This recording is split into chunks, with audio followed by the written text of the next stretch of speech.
এই যে আমরা এখন সবাই, এই যে আমার সঙ্গে আছে কুলদেব দা।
আমরা এখন আছি গাজীপুরে। তো জায়গাটার নাম হচ্ছে গাজীপুর। এখানটায় একটু মার্কেটে আমরা নামলাম, একটু দেখে জায়গাটা দেখলাম।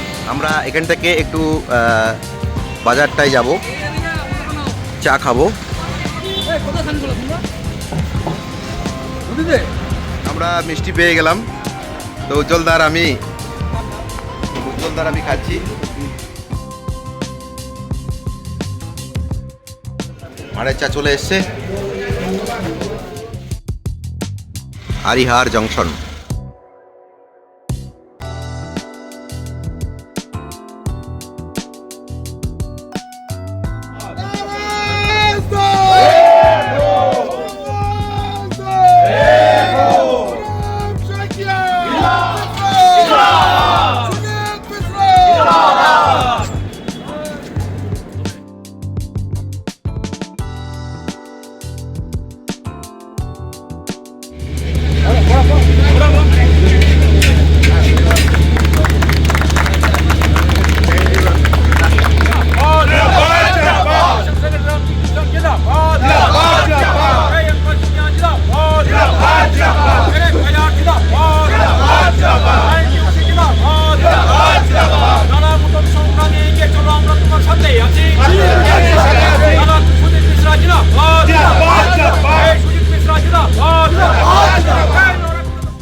মই চালে চকু তই তুমি নোচোৱা মোলে মনত পৰি তোমাৰ কপেনে হিয়া ঐ জান মোৰ জান তোমাকে লগলৈ পলাই গুচি যাম তোমাকে লগলৈ পলাই গুচি যাম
होने वाला है। आपके बीच में आपके सबके महबूब पिता आ चुके हैं और माननीय रवैया साहब रघुवंश सिंह जी भी शीघ्र ही आपके बीच में होंगे, तो लिहाजा आप अपनी अपनी सीट को ग्रहण करें।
कुछ लोग नाश्ता कर रहे हैं, जल्दी जल्दी आ जाए। मैं अध्यक्ष महोदय से रिक्वेस्ट करूंगा कि मीटिंग की कार्रवाई को शुरू करें। धन्यवाद।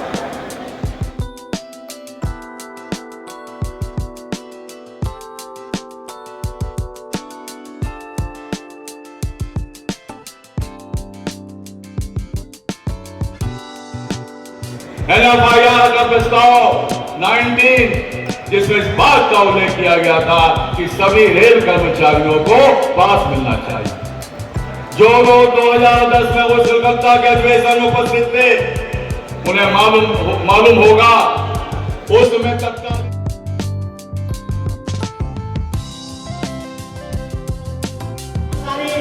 अपने यूनिफॉर्म को पहनकर ड्यूटी के बाद ट्रेन में चढ़कर अपने घर को जाते हैं, परंतु ट्रैक मेंटेनर अपना यूनिफॉर्म को वहां उतार कर ड्यूटी स्थल पर अपना ड्रेस चेंज करता है और ड्रेस चेंज करके अपना घर जाता है।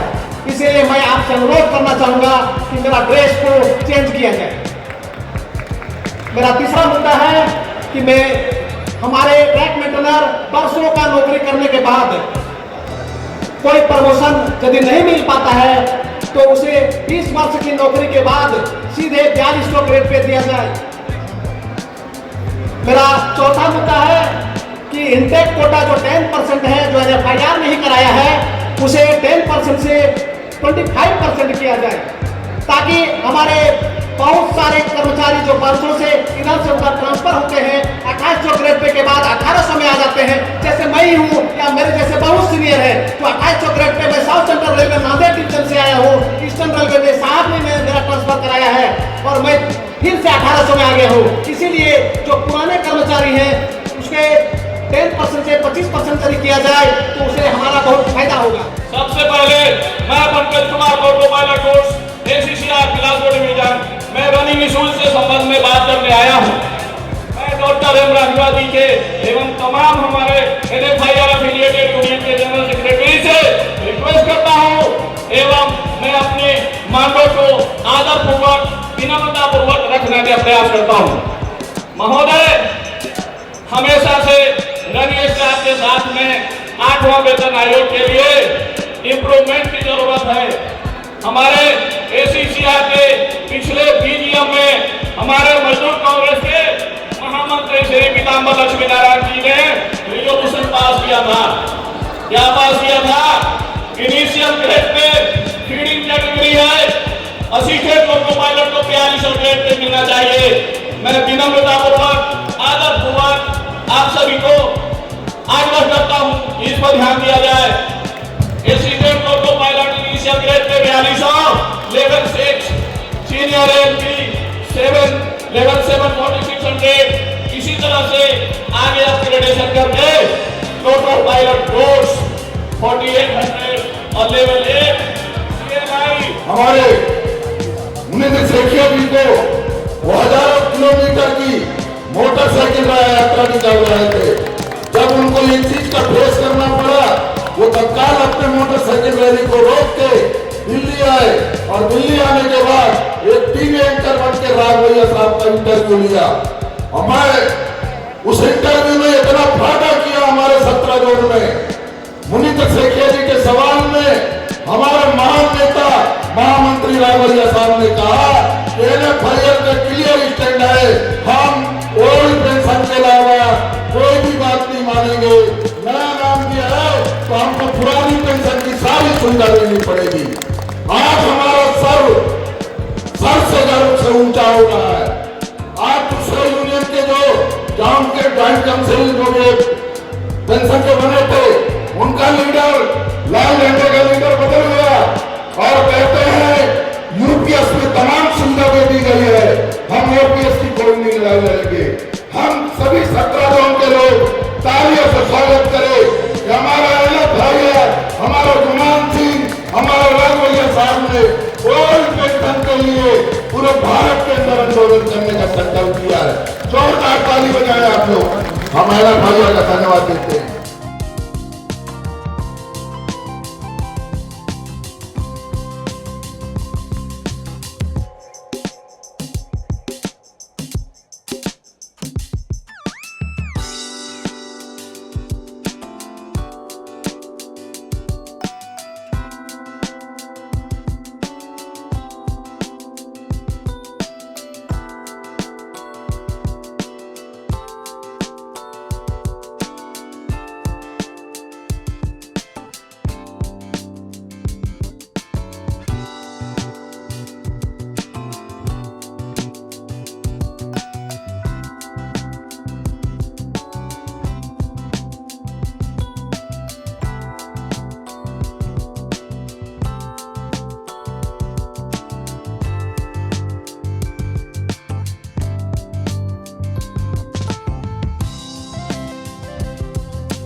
रेल के लिए भी अच्छी पॉलिसी थी। जो अब लार्जेस्ट स्कीम, जो भाई हमारे ट्रैकमैन भाई काम नहीं कर पाते हैं, उनको सेवानिवृत्त करके कम से कम उनके बाल बच्चा को एक नौकरी दी जाए। उसके बदले में ये सेंट्रल गवर्नमेंट जो कॉन्ट्रैक्टर राज चला रही है, कॉन्ट्रैक्टर लोग दिन प्रतिदिन करोड़पति होते जा रहे हैं और हमारे जो कॉन्ट्रैक्टर के अंदर में जो काम करते हैं, सफाई वाला भी काम करते हैं, बहुत गंदगी भरा काम करते हैं, उनको 6,000, 7,000, 8,000 रुपया पर रखते हैं। उनके साथ अगर कोई घटना घट जाए, उनको देखने वाला कोई नहीं है। मुझे याद है हावड़ा के बगल में कॉन्ट्रैक्टर के 2 स्टाफ रन ओवर हो गए। उन लोगों का बॉडी सिर्फ इसलिए नहीं उठाया जा रहा था कि पता नहीं किस कॉन्ट्रैक्टर के अंडर में है। तो ये सब विसंगतियां हैं और ऑप्शन के लिए हमारे ट्रैकमैन भाई बार बार अनुरोध करते हैं कि हम लोग भी जो पढ़ लिख के आए हैं, कम से कम जिसके अंदर ये एबिलिटी है उसको ये सुयोग मिलना चाहिए। जो भी गार्ड किसी जो भी बन पाए उनको बनना चाहिए, उनको भी सुयोग मिलनी चाहिए, उनके भी बाल बच्चा पढ़े लिखे डॉक्टर इंजीनियर बने। During COVID, thousands of railway employees perished, yet families await fair compensation on humanitarian grounds. These calculated policies deliberately weaken our railways to hand them over to the regime's will. We must unite to defend our railways and amplify the voices of the men and women keeping this mammoth machinery alive. I commend the Uttariya Railway Mazdoor Union for organizing this vital convention. Stand strong, fight together, the railways belong to the people. Shri Rahul Gandhi, जिसने राजस्थान में अपनी सरकार बनने के दौरान OPS को लागू किया और उसके पश्चात जब हिमाचल में हमारा नंबर आया तो हमने वहां पर भी काम करने का काम किया। नेशनल जो हमारा मैनिफेस्टो था उसमें जरूर हमसे चूक हुई है, लेकिन उस समय ये जानकारी भी मिली थी कि एक कमेटी आपके सहयोग से सरकार ने बनाई है और कहीं ना कहीं हम उसका इंतजार कर रहे थे कि शायद एक उम्मीद थी कि कहीं ना कहीं जो हमारी ओपीएस की मांग है उसको ये सरकार कंसीडर करेगी। लिहाजा उसमें जरूर हमसे चूक हुई है, लेकिन मैं आपको आश्वस्त करना चाहता हूं और ये कहना चाहता हूं पूरी फेडरेशन को और सभी साथियों को कि हम आपकी इस मांग के साथ मजबूती के साथ खड़े हैं। धन्यवाद।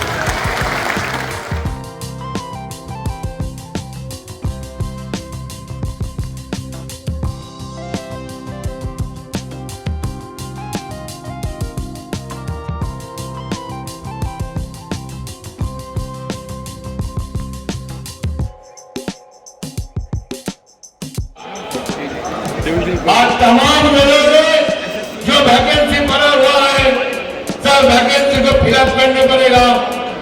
हॉस्पिटल को जोनल रेलवे में सेंट्रल या स्टेट गवर्नमेंट का हाथ में जो रेल का कर्मी है उन लोग को सर पीठ में नाल होने वाला नहीं है, जो अभी अवस्था हो गया है।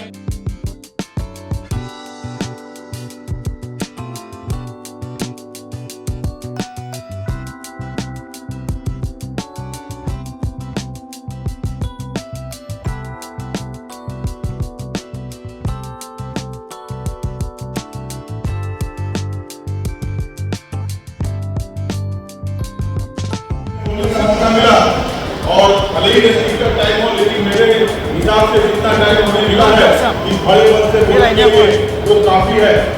सर, लास्ट सीक्रेट वाला इलेक्शन हुआ और जिस इलेक्शन में हर एक रेलवे ने अपनी हद से शिरकत किया और निष्ठा के साथ हमने इलेक्शन को लड़ा, लेकिन इलेक्शन को लड़ने के टाइम में और जब हमने इलेक्शन लड़ा तो हमने ये फील किया कि लोगों का हम काम पे काम करते हैं, लेकिन लोगों का जो विश्वास हमारे प्रति आना चाहिए था वो विश्वास हम अर्जन नहीं कर पाए।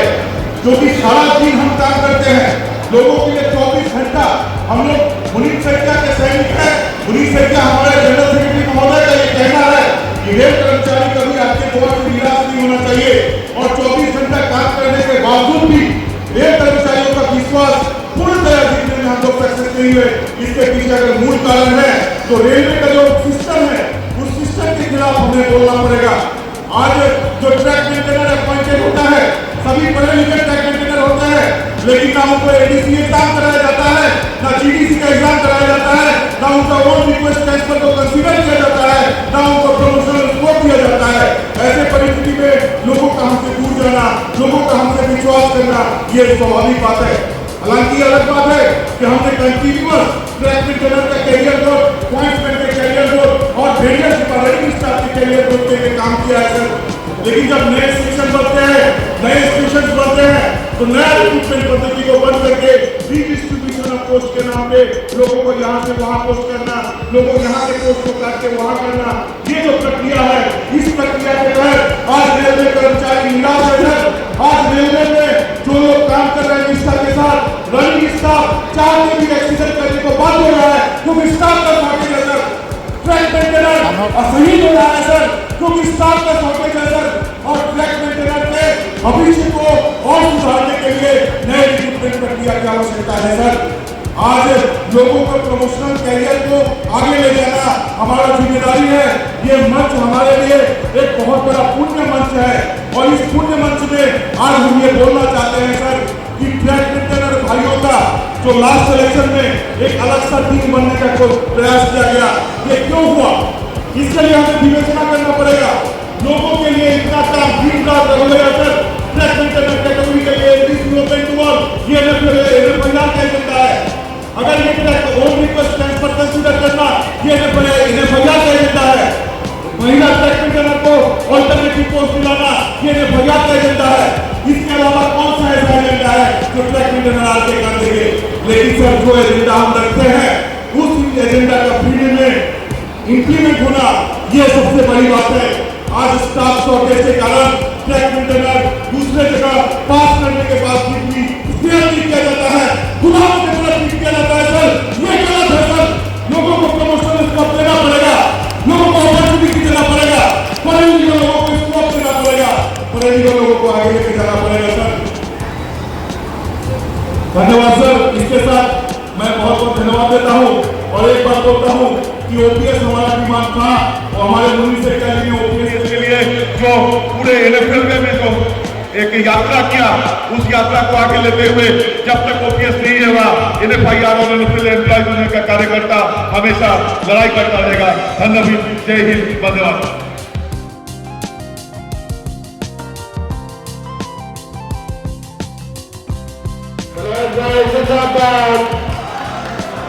मैं आग्रह करूंगा हमारे महामंत्री डॉक्टर नरेंद्र भैया जी से, अध्यक्ष कुमार सिंह जी से और एनएफआईआर के वाइस प्रेसिडेंट और general secretary URNU Shri PC Sharma ji से और अध्यक्ष यूआरएनयू सोमनाथ मलिक जी से कि वो मनोज भाई का बुके देके, शॉल देके और मोमेंटम देके जो है उनका स्वागत करें।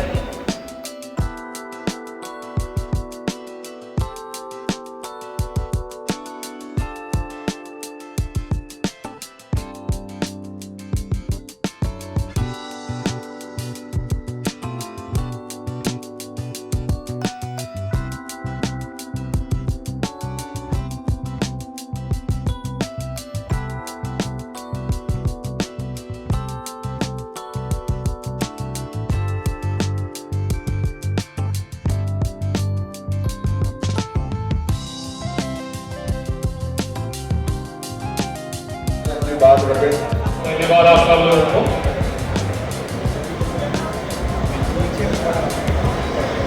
आज के इस 31वें एनएफआईआर के 31वें नेशनल कॉन्फ्रेंस के मंच पे उपस्थित हमारे एनएफआईआर के महामंत्री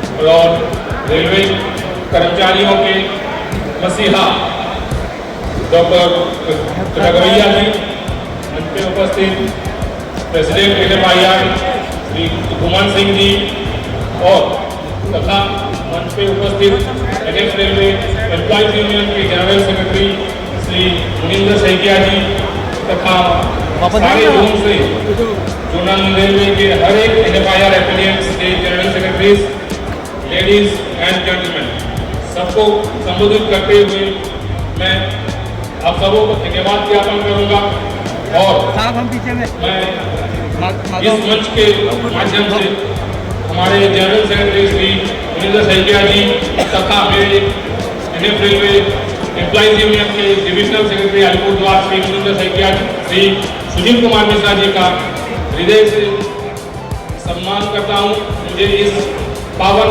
मंच पे बैठना और इस मंच से मेरे सभी साथियों को दो चार बातें एड्रेस करने का मौका मिला। साथियों, ये 31वीं नेशनल कॉन्फ्रेंस NFIR का में बहुत सारे वक्ताओं ने अपने वक्तव्य में बहुत कुछ रखे, इनमें सुनवाई हुई, इनमें बहुत सारे मुद्दे को उठाया गया और उसी में से कुछ मुद्दे ऐसे भी हैं जिसको मैं भी कुछ बोलना चाहता हूँ।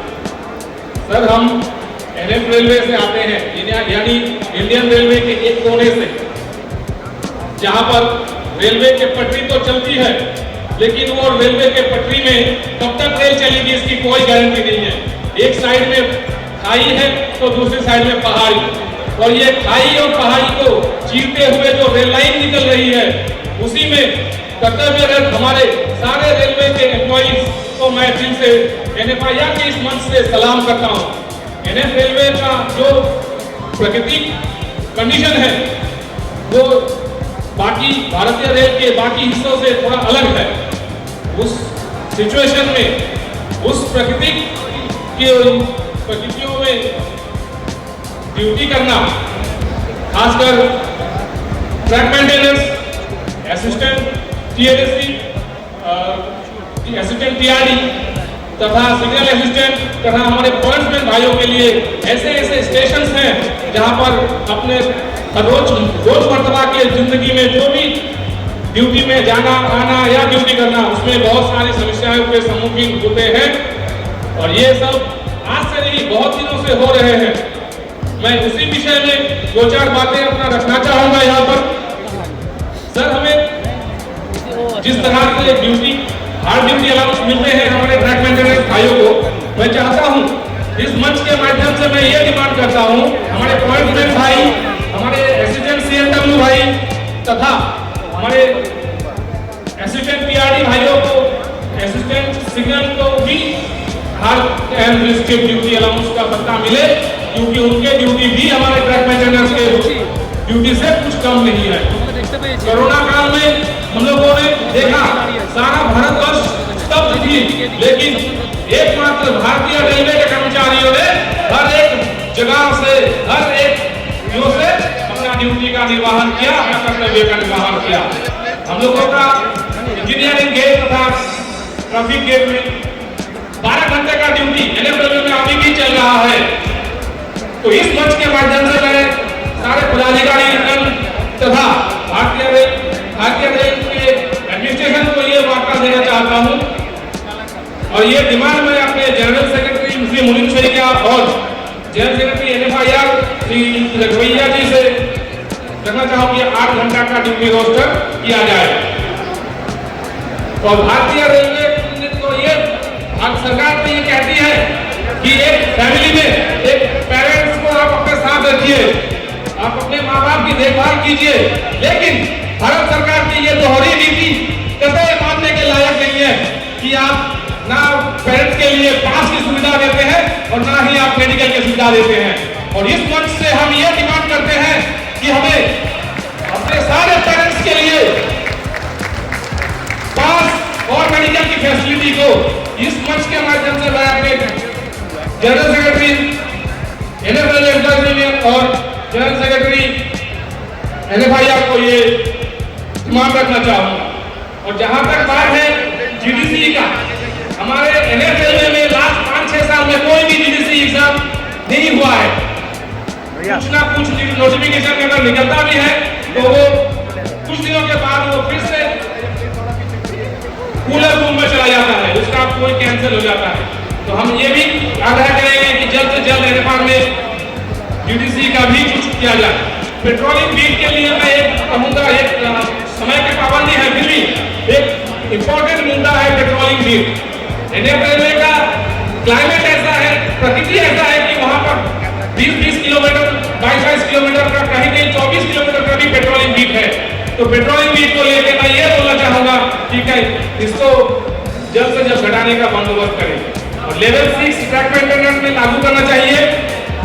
इसको लेके NFIR का एक चिट्ठी भी मैंने देखा था और ट्रैक मेंटेनेंस की कैरियर प्रोग्रेस के लिए 11/2024 को एक कमेटी बनाया गया था। उस कमेटी का कोई भी रिजल्ट या फिर 8 हफ्ते के टाइम दिया गया था उसको, 8 हफ्ता कब का निकल गया है, लेकिन उसका कोई आउटपुट हम लोगों को नहीं मिला है। इसी के साथ समय की पाबंदी के लिए मैं अपने वाणी को यही विराम देता हूँ। NFL एम्प्लॉइज यूनियन जिंदाबाद, मुनींद्र शैकिया जिंदाबाद, डॉक्टर रजोइया जिंदाबाद, धन्यवाद कृष्णा जिंदाबाद। मैं अगले वक्ता के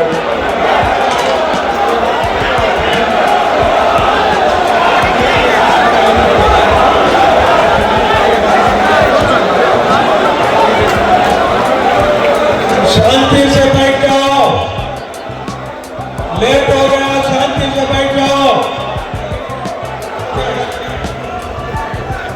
मुनींद्र शैकिया जिंदाबाद, आगरा के जिंदाबाद, मुनींद्र शैकिया जिंदाबाद।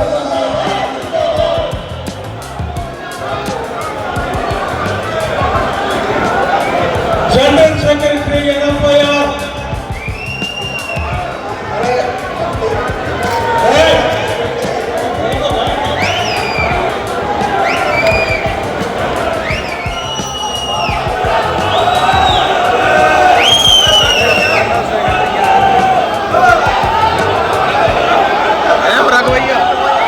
सामने खड़े हो।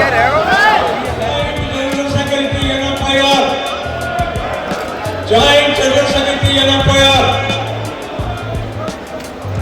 शांति से बैठो। ये प्रक्रिया कंप्लीट करेंगे, बाद में अपने आदेश। जॉइंट जनरल सेक्रेटरी NFIR सर्वश्री और जी काभर जी, अशोक शर्मा जी, प्रवीण वाजपेयी जी, काभर जी, अशोक शर्मा जी, प्रवीण वाजपेयी जी,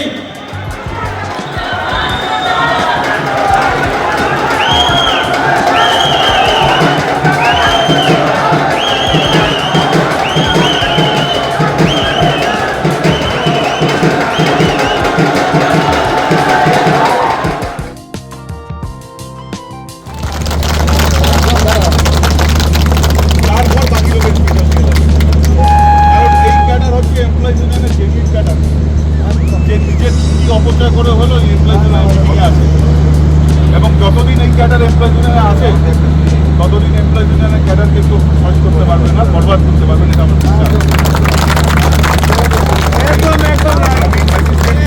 যেটাকে দায়িত্ব সবার নাম তুমি কালেক্ট করবা, রাহার হাতে হ্যান্ড ওভার করবা। রাহাকে দায়িত্ব দিব নেক্সট মিটিং যখন হবে, লামডিংয়ের মিটিং, তুমি সবার আগে এই লিস্টে আমার কাছে প্রেস করবা। এই লিস্টের সব লোক স্পেশাল সিএল হবে, তারপর বাকি লোক হবে না হবে সেটা আমি করে দেবো।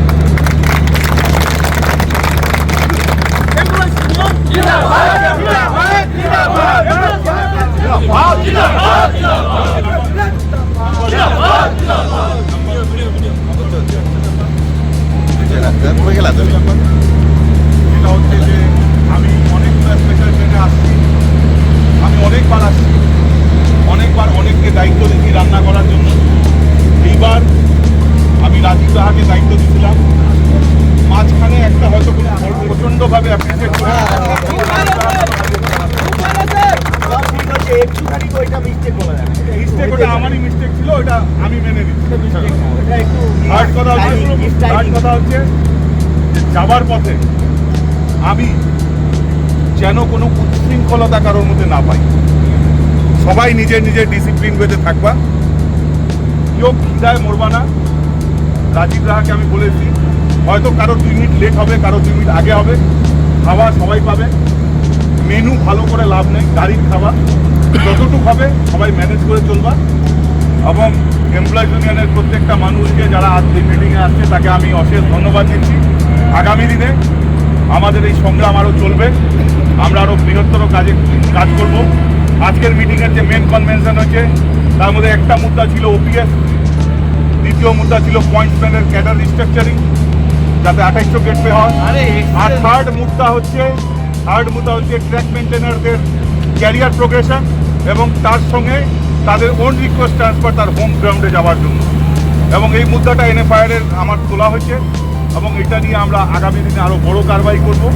এবং যতদিন আমরা রেমেডি দিতে পারবো না, হার্টলিপ অ্যালাউন্স প্রত্যেকটা ক্যাডারকে দিতে পারবো না, ততদিন আমাদের সংগ্রাম চলবে।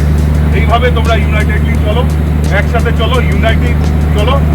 এমপ্লয়িজ ইউনিয়নের জিন্দাবাদ, আলিপুরদুয়ার ডিভিশন জিন্দাবাদ, এনএফএল এমপ্লয়িজ ইউনিয়ন জিন্দাবাদ, মুজিব মিত্রা জিন্দাবাদ, মুজিব মিত্রা জিন্দাবাদ, মুজিব মিত্রা জিন্দাবাদ,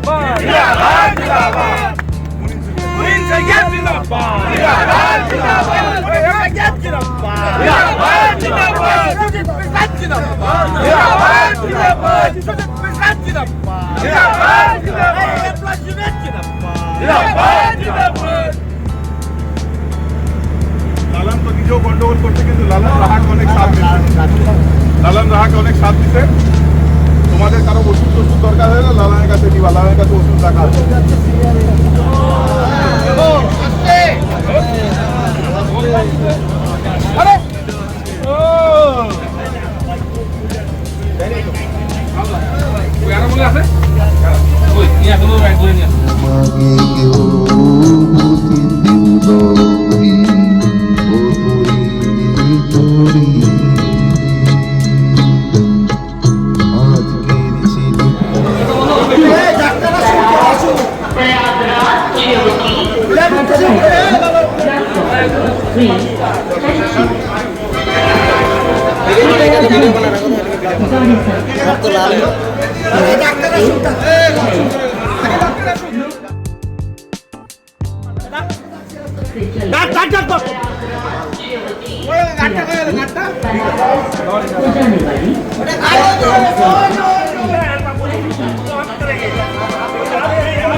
सैलान में खून चल रहा है, सैलान में।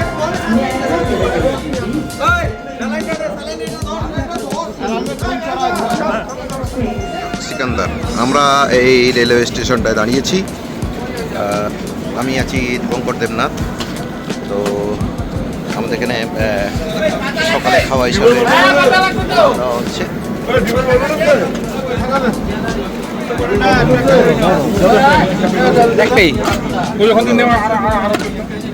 পোলো রান্না হয়ে গেছে। ওই একটা থালা দাও না, থালা। তো আমি থালা পেয়ে গেলাম,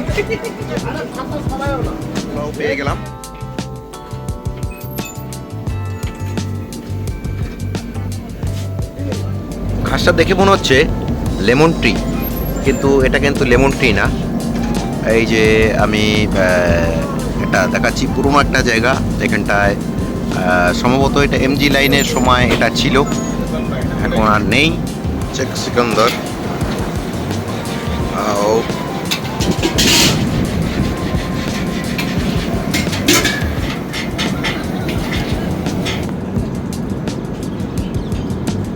কাশফুল ফুটে আছে চারদিকে।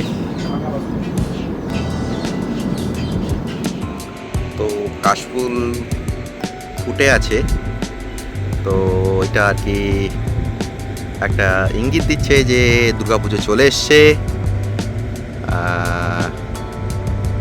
খুবই ভালো লাগছে স্টেশনটি।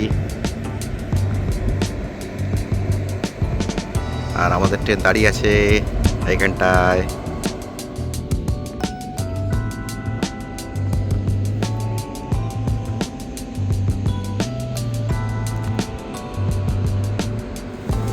এই যে চাক সিকান্দার যে স্টেশনটা, এখানটায় গাড়ি কিন্তু 2 ঘন্টার জন্য দাঁড়িয়েছে এবং এখানে রান্নাবান্না অলরেডি চলছে।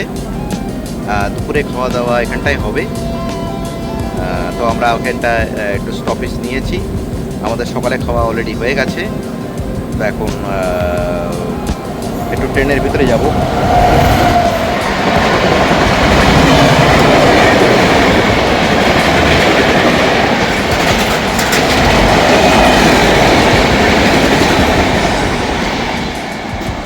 এখানে ট্রেনের গতি বেশ ভালোই থাকে। তো একটা ট্রেন গেল, আপনারা দেখতেই পেলেন। তরকারি, সয়াবিন আজ রান্না চলছে, আর ওদিকে ভাত কিন্তু নামছে।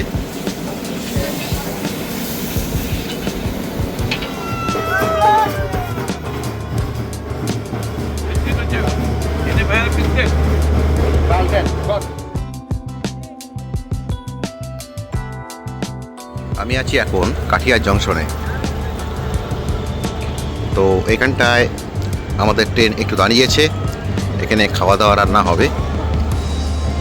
তো যাই হোক, একটু দাঁড়ালাম আমরা। তো একটু সামনের মার্কেটেও গেলাম।